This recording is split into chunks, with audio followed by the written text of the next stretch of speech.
ಎಷ್ಟು ಚೆನ್ನಾಗಿ ಹೇಳ್ತಾ ಇದೆ ಆ ಹುಡುಗಿ. ಮಮ್ಮಿ ನಾನು ನಿಂಗೆ ಹೇಳದೆ ಮರ್ತ್ಕೊಂಡ್ಬಿಟ್ಟೆ ಮಮ್ಮಿ. ನೆಕ್ಸ್ಟ್ ವೀಕ್ ನಾನು ಮತ್ತೆ ರಾಕೇಶ್ ಗೋವಾ ಹೋಗ್ತಾ ಇದೀವಿ. ಹೋಗ್ಬಿಟ್ ಬಾ. ಇಲ್ಲೊಂದು ಸಮಸ್ಯೆ ಖಂಡಿತ ಇದೆ. ಸರಿದ್ರದೊಳೆ ನಮ್ಮ ಮಾನ ಮರ್ಯಾದೆ ತೆಗಿಯಕ್ಕೆ ಉಟ್ಬಿಟ್ಟವಳೆ. ಅಯ್ಯೋ ದೇವ್ರೇ, ಏನುಳು ಅಮ್ಮನ್ ತಕ್ಕೆ ಬಂದ್ಬಿಟ್ಟು ಒಂದು ಹುಡುಗನ ಜೊತೆ ಗೋವಾಗ ಹೋಯ್ತೀನಿ ಅಂತವಳಲ್ಲ. ಅಯ್ಯಪ್ಪ, ಅಯ್ಯೋ ಅನ್ಸತ್ತ ಅವ್ರಪ್ಪ. ಪಾಪ ಇಲ್ಲಿ ನಿನ್ ಮಗಳು ನವರಂಗಿ ಆಟ ನೋಡು.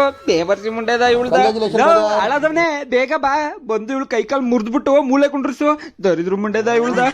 ಮಮ್ಮಿ ನನಗ್ ಮದ್ವೆ ಆಗಿದೆ ಮಮ್ಮಿ. ನಾನು ಅವನು ಹನಿಮೂನ್ಗೆ ಹೋಗ್ತಿರೋದು. ಹೊಡಿದೇ ಇದ್ರೆ ಸಮಾಧಾನ ಆಗಲ್ಲ ಅಲ್ವಾ ನಿನ್ಗೆ? ಹೌದಲ್ವಾ? ಇವಳು ಮದ್ವೆ ಮಾಡಿವ್ನಿ. ಚಿಕ್ಕ ವಯಸ್ಸಿಂದ ಹೊಡೆದು ಈ ಮುಂಡೆಗೆ ಹೊಡೆಯಂಗೆ ಆಗ್ಬಿಡ್ತು ಕಣವ.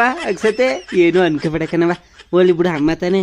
ಇದು ನಮ್ ದೇಶ ಅಂದ್ರೆ ಸುಮ್ನೆ ಹೊಡಿತಿಯಲ್ಲ ಮಮ್ಮಿ. ಯಾವಾಗ್ಲೂ ನನ್ಗೆ ಮದ್ವೆ ಆದ್ರೂ ಬಿಡಲ್ಲ ಅಂತ್ಯ. ಮದ್ವೆ ಆಗಿದೆ ನಂಗೀಗ, ದೊಡ್ಡವಳು ನಾನು. ಹೊಡೆಯೋದೆಲ್ಲ ಇಟ್ಕೋಬೇಡ.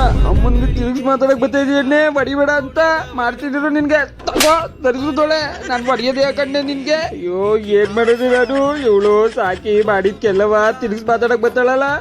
ಮಾಡ್ತಿದ್ರು. ತಗೋ ಇನ್ನೊಂದ ಬ್ಯಾವರ್ಸಿ ಮುಂಡೆ. ತಗೋ ಹಾಳಾದವಳೆ. ಹೊಡಿಬಾರ್ದ? ಆಯ್ತು ಬಿಡು ಮಮ್ಮಿ, ಹೊಡಿಯುವಂತೆ. ನಮ್ಮಮ್ಮ